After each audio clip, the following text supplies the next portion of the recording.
ওম নমস্তে। ব্রহ্মা বিষ্ণু মহেশ্বর একই পরমাত্মার অসংখ্য নাম হওয়াতে আমরা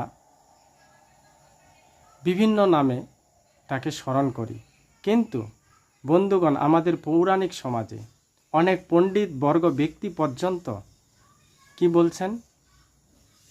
ব্রহ্মা বিষ্ণু মহেশ্বর তিনজনকে তিনটি গুণ, অর্থাৎ বিষ্ণুকে বলা হচ্ছে সাত্ত্বিক গুণের, ব্রহ্মাকে বলা হচ্ছে রজগুণের, আর শিবকে বলা হচ্ছে তমগুণের। আচ্ছা ভাবুন তো বন্ধুগণ, পরমাত্মা কি কখনো তিন গুণের মধ্যে হতে পারেন? তারা কি কেউ রজগুণী, কেউ তমগুণী, কেউ সত্যগুণী হতে পারেন? না, পরমাত্মা তিন গুণের উপরে, সদা সর্বদাই সদ্গুণের। এটা বলার কারণ কি বন্ধুগণ? এটা বলার কারণ হচ্ছে আমাদের পৌরাণিক সমাজে যারা বিষ্ণু ভক্ত তারা শৈব ভক্তদের সাথে দ্বন্দ্ব করে। কেন? কারণ বিষ্ণু পুরাণ অনুসারে শৈব ভক্তদের দর্শন করা বা তাদের প্রসাদ গ্রহণ করা বা শৈব মন্দিরে যাওয়া অন্যায় অপরাধ, তা করলে তাদেরকে অনেক পাপের সাজা ভোগ করতে হয়। এটা বিষ্ণু পুরাণের কথা। আবার লিঙ্গ পুরাণে পুরাপুরি বিষ্ণুর বিপরীত কথা বলা হচ্ছে।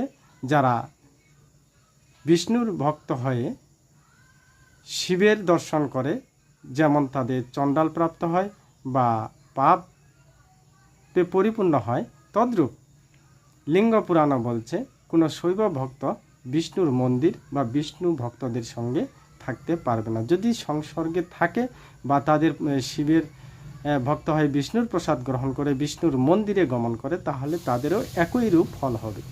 তো ভাবুন বন্ধুগণ, এটা কত বড় মূর্খতা এবং অজ্ঞানতা। ব্রহ্মা বিষ্ণু মহেশ্বর তিনজনের নামের অর্থই ব্যাকরণ, শুদ্ধ ব্যাকরণ অনুসারে না জানার কারণে এটা হচ্ছে। কারণ দেখুন, ব্রহ্মা যাকে বলা হচ্ছে, ব্রহ্মা শব্দের অর্থ হচ্ছে ইয়খিলম জগৎ নির্মাণেন, অর্থাৎ এই অখিল অর্থাৎ সমগ্র ব্রহ্মাণ্ড সৃষ্টি করে যিনি বিচরণ করেন তাকে ব্রহ্মা বলা হয়। আর বিষ্ণু হচ্ছেন ব্যবেষ্টি বা পুনতি চরাচরাংশ জগৎ বিষ্ণু পরমাত্মা। আমরা চর এবং অচর দুটি কথা বলা হচ্ছে, অর্থাৎ আমরা যাহা দেখতে পাচ্ছি এবং যাহা দেখতে পাই না, এই উভয় জগতে ব্যাপিয়া থাকে যিনি আমাদের পালন করেন, তিনি হলেন বিষ্ণু। সেই পরমাত্মার নাম হলো বিষ্ণু। আবার কল্যাণ স্বরূপ কল্যাণকারী বলিয়া সেই পরমাত্মাকেই শিব বলে আখ্যা দেওয়া হয়।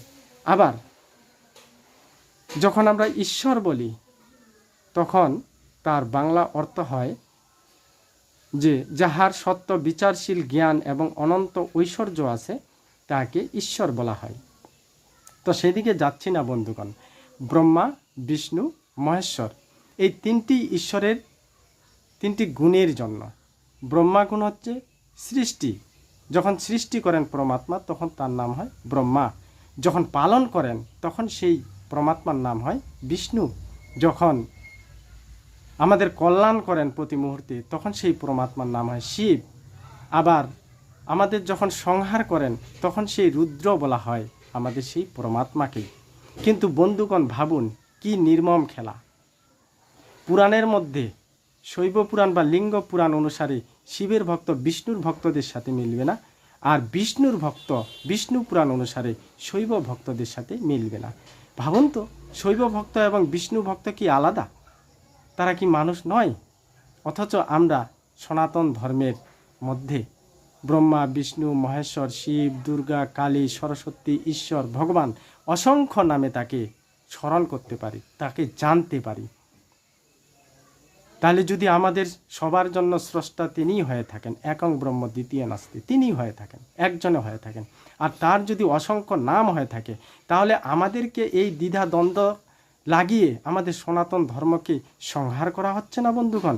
আজকে না, বহু সময় আগে থেকে, 1000 বছর আগে থেকে, যখন থেকে এই পুরাণ সমূহ রচনা করে আমাদের মধ্যে প্রবেশ করানো হয়েছে, তখন থেকে আমরা কেউ শিবের ভক্ত, আমরা বড় যোগী, কেউ বিষ্ণুর ভক্ত, আমরা বড় ভক্তি প্রেমিক, আবার যারা আরও অন্যান্য ভক্ত তারা তাদের দিকে টানছে। কি হাস্যকর, কি অন্যায়, কি অপরাধ আমরা করেছি! এই নোংরা পুরাণের দ্বারা আমরা বিভক্ত হয়ে যাচ্ছি।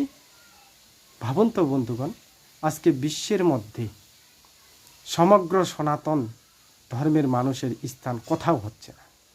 ভারতেও হিন্দু নিরাপদভাবে থাকতে পারছে না। কেন? আমাদের মূলেই ভুল। আমরা ঐক্যতায় আসতে পারি না। কেন পারি না? আমি যে শিবের ভক্ত, আমি যে শিবের জটা ধরেছি, আমি যে শিবের গাঁজা খাচ্ছি শিবের মতো, এই যে গাঁজা খাওয়া, জটা ধরা, এই সমস্ত কিছু বানানো হয়েছে বন্ধু। শিব অনাদি পরমাত্মাকে বলা হয়েছে, যাকে কেউ চোখে দেখেননি। তার জটা আপনারা কিভাবে কল্পনা করেন? তিনি শ্মশানে ঘুরেন, আপনারা কিভাবে কল্পনা করেন? যিনি কল্যাণকারী, কল্যাণ স্বরূপ, যিনি সকলের কল্যাণ করেন, তাকে ভূত প্রেতের রাজা আপনারা কিভাবে বলেন? তাকে তামসিক কেন বলেন? অন্যায়, অপরাধ, ঈশ্বরকে অবজ্ঞা করা হচ্ছে। আর শৈবভক্ত হয়ে আমরা বিষ্ণুকে অবজ্ঞা কেন করব? কারণ পুরাণ করাচ্ছে। সাধারণ মানুষ বুঝতে পারছে না যে আমরা কি করছি। তাই বন্ধুগণ, জ্ঞানের তালা খুলুন। বিষ্ণু, ব্রহ্মা, শিব আলাদা কারো না। সমগ্র সনাতনীদের, এই জগতের স্রষ্টার অসংখ্য গুণের মধ্যে এই তিনটি মহান গুণ। তাই আমরা যতদিন পর্যন্ত এই ভক্তের দলাদলি, গুরুর দলাদলি, পুরাণের ছিন্ন বিচ্ছিন্নতা ভুলতে পারবো না, ততদিন পর্যন্ত আমরা ঐক্যতা লাভ করতে পারবো না। তাই বেদে বলা হচ্ছে, কি বলা হচ্ছে? সংগচ্ছধং সংবোধধ্বম সংবো মনাংসি জানতাম দেবা ভাগমিয়থা পূর্বে ভি সংজানানা উপাসতে। তোমরা ঐক্যযুক্ত হও, তোমরা সঙ্গবদ্ধ হও, তোমরা একে অপরের সাথে আলোচনা করে যেটা শ্রেষ্ঠ সেটা ধারণ করো। তোমার পূর্বপুরুষগণ যেভাবে চলেছে তোমরাও সেই পথ দিয়ে চলো। তোমাদের পূর্বপুরুষ যে এক ঈশ্বরের উপাসনা করেছে, তোমরাও সেই ঈশ্বরের উপাসনা করো। কে বলছে? বেদ বলছে। তাই বেদে আসা ছাড়া সনাতন ধর্মের অস্তিত্ব রক্ষা করা অসম্ভব। তাই বন্ধুগণ, ভগবানকে বিভক্ত করে, ভগবানকে হাজার হাজার ভাগে বিভক্ত করে আমাদের বিভক্ত হওয়া উচিত নয়। সমগ্র ভগবান যতগুলো আছে নাম গুণবাচক, সবই একই ঈশ্বরের নাম, আলাদা আলাদা ঈশ্বরের নাম নয়। আপনারা একটু সুস্থ মস্তিষ্কে বিবেক দিয়ে বিচার করুন। যদি শিব কারো ভগবান বা স্রষ্টা হন, বিষ্ণু যদি কারো স্রষ্টা হন, ব্রহ্মা যদি অন্য কারো স্রষ্টা হন, তাহলে স্রষ্টা তো এখানেই তিনজন হয়ে গেল। এটুকু ভাবতে পারছেন না? আপনাদের গুরু বুঝালো যে শিবেই বড়। হ্যাঁ, শিব সর্বদা বিষ্ণুর উপাসনা করেছে। হ্যাঁ, আপনাদের কাছে শিব বড় হয়ে গেল। আর বিষ্ণুর গুরু বোঝাচ্ছেন যে